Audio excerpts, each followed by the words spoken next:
ప్రార్థన అంటే అర్థం ఏమిటి? దేవుని మీద ఆధారపడడం, దేవునితో సహవాసం చేయడం.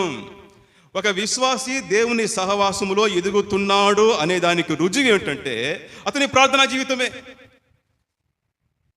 ఒక వ్యక్తి దేవునిలో ఆత్మీయ జీవితంలో బలంగా ఉన్నాడనే దానికి రుజువు ఏమిటంటే అతని యొక్క ప్రార్థన జీవితమే.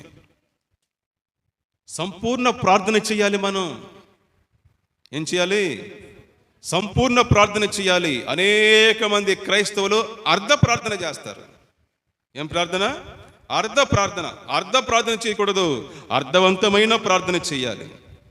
ప్రార్థన అంటే అది దేవునికి మనిషికి మధ్య ఉన్న బంధం. మనం కూడా పాడాం, పరమున్న దేవుని ఇహమున్న మనిషిని కలిపే వంతెన ప్రార్థన. ప్రార్థన అనేది ఒక రెండు లేక ఇద్దరు వ్యక్తులు పయనించే ఒక మార్గం. అది అక్కడ దేవుడు ఉన్నాడు, మనిషి ఉన్నాడు. ప్రార్థన అంటే ఏమర్థము? ఇద్దరు ఒకరితో ఒకరు మాట్లాడుకోవాలి.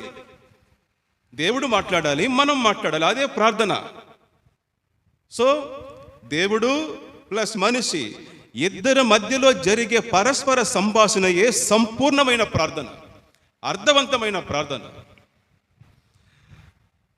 కానీ మనం చేసే ప్రార్థనలో మనమే మాట్లాడేసి ముగించేస్తాం, దేవుని మాట్లాడినాము. అనేక మందికి ప్రార్థన అంటే మన అవసరాల పట్టిక. బ్రదర్, సిస్టర్, ప్రార్థన అంటే మన అవసరాలను తెలియపరచడం మాత్రమే కాదు, అది విజ్ఞాపన. అదేమిటది? అది విజ్ఞాపన. కానీ ప్రార్థనలో ముఖ్యమైనది ఏమిటంటే బంధాన్ని బలపరచడం. ఇద్దరి మధ్య బంధం బలపడాలంటే ఇద్దరు మాట్లాడాలి. అక్కడ దేవుడు మాట్లాడాలి, మనము మాట్లాడాలి. అప్పుడే అది అర్థవంతమైన పరిపూర్ణమైన ప్రార్థన అవుతుంది. దేవుడు మనతో మాట్లాడాలంటే అర్థం ఏమిటి? దేవుడు మనతో ఎలా మాట్లాడతాడు? వాక్యం ద్వారా. ఇదే దేవుడు ఇప్పుడు మనతో మాట్లాడే మార్గము బైబిలే. బైబిల్ చదివి ప్రార్థన చేయాలి, అప్పుడే అది పరిపూర్ణమైన ప్రార్థన.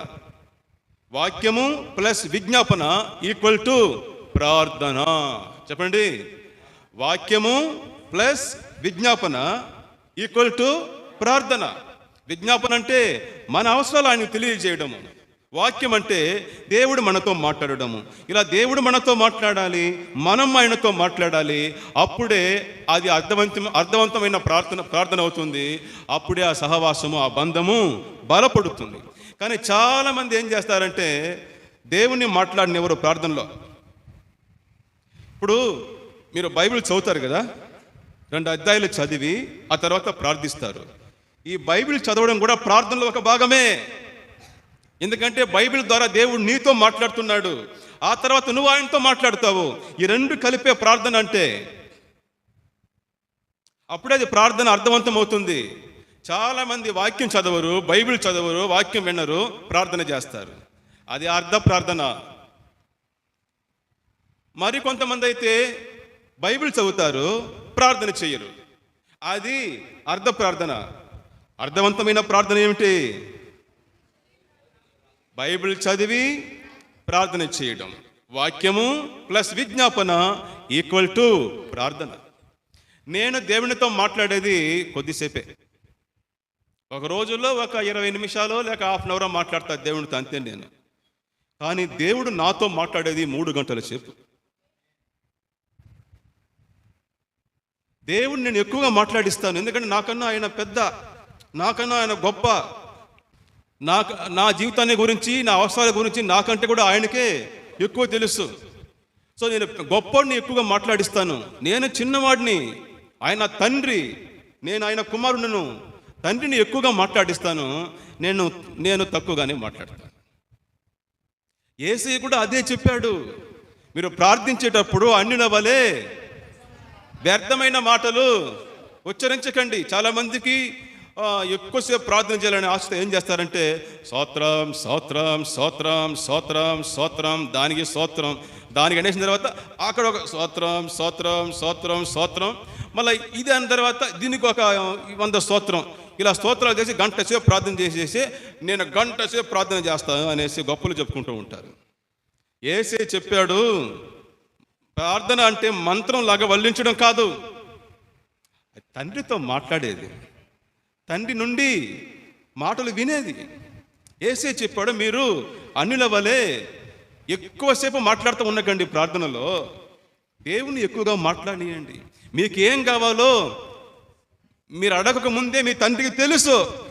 యేసే చెప్పాడు, మీరు అడగక ముందే మీకు ఏం కావాలో మీ తండ్రికి తెలుసు, కాబట్టి ఊరికి మీరు మాట్లాడుతూ ఉండకండి. అమ్మా అయ్యా, అది అర్థ ప్రార్థన, అర్థవంతమైన ప్రార్థన, సంపూర్ణమైన ప్రార్థన ఏమిటి? దేవుని ఎక్కువగా మాట్లాడించాలి, అనగా దేవుని వాక్యాన్ని ఎక్కువగా చదవాలి, దేవుని వాక్యాన్ని ఎక్కువగా వినేసి ఆ తర్వాత దానికి అనుగుణంగా ప్రార్థన చేస్తే మన జీవితం ప్రకాశిస్తుంది. నిర్గమకాండం 34:29-30 వాక్యం అంటుంది, ఆయన మోషేతో మాట్లాడుతుండగా మోషే ముఖ చర్మము ప్రకాశించాను, మహిమతో నిండిపోయాను. ఆ మాట గమనించాలి. ఆయన మోషేతో మాట్లాడుతుండగా, దేవుడు మోషేతో మాట్లాడినప్పుడు, మోషే దేవునితో మాట్లాడినప్పుడు కాదు అక్కడ వాక్యం చెప్పేది. దేవుడు మోషేతో మాట్లాడినప్పుడు మోషే ముఖ చర్మము ప్రకాశించింది. దేవుని బిడ్డ, దేవుని ఎక్కువగా మాట్లాడినివ్వు.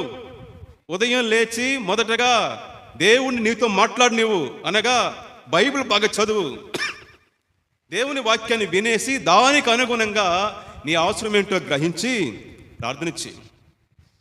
నేను రోజు కనీసం 3 గంటలు ప్రార్థన చేస్తాను. దాంట్లో 2.5 గంటలు దేవుడు నాతో మాట్లాడతాడు, ఒక ½ అన్ అవరే నేను ఆయనతో మాట్లాడతాను. నా జీవితం ప్రకాశిస్తుంది. హల్లెలూయా. సరైన ప్రార్థన, మనం సరిగ్గా ప్రార్థన చేస్తేనే సరిగ్గా జీవించగలము.